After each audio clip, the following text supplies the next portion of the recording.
सकाळी उठल्यावर कंटाळा येतो, स्वयंपाक करायचा कंटाळा येतो, तयार होऊन बाहेर जायचा कंटाळा येतो.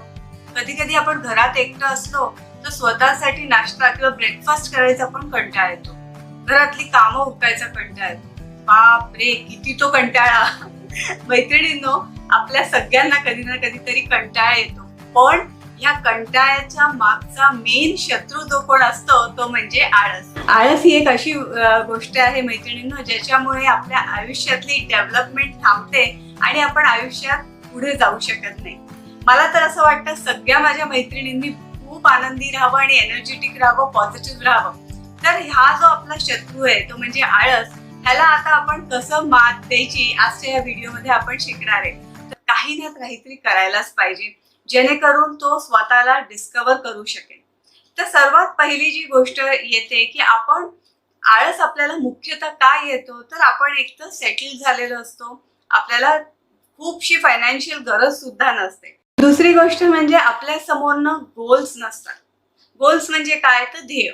आता काय नॉर्मल एक समजा आपण धरून चालूया, जरी मला तर असं वाटतं की प्रत्येक स्त्री ही मनाने गृहिणी असते. मग ती वर्किंग जरी असेल तरी पहिलं सगळं लक्ष तिच्या घराकडे असतं.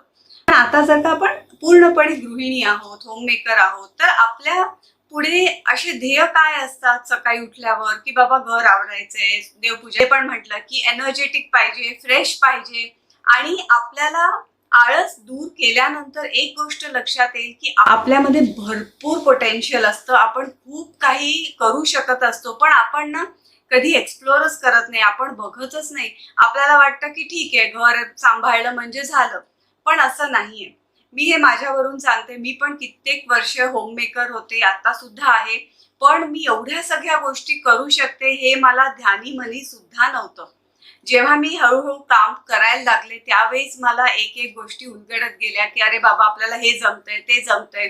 आणि आज 3-4 बिझनेसेस मी स्वतः सिंगल हँडेडली सांभाळते. पण सांगायचं तात्पर्य एवढंच आहे की तुम्ही सुद्धा तेवढाच टॅलेंटेड आहात, तुमच्यामध्ये पण तेवढंच पोटेन्शियल आहे, फक्त आळसामुळे ते झाकलं गेलेलं आहे. तर हा आळस आपल्याला दूर करून आपलं जे काही पोटेन्शियल आहे ते पूर्ण एक्सप्लोर करायचंय, स्वतः आपण काय काय करू शकतो हे अनुभवायचंय आणि हे डिस्कवर करायचंय. तर त्यासाठी सर्वात पहिले म्हणजे टू डू लिस्ट करा. मी प्रत्येक वेळेस सांगते की एक पेन आणि एक नोटपॅड घेऊनच बसायचं. आता मी माझं उदाहरण देते, इथे तुम्ही बाजूला टू डू लिस्ट बघू शकता.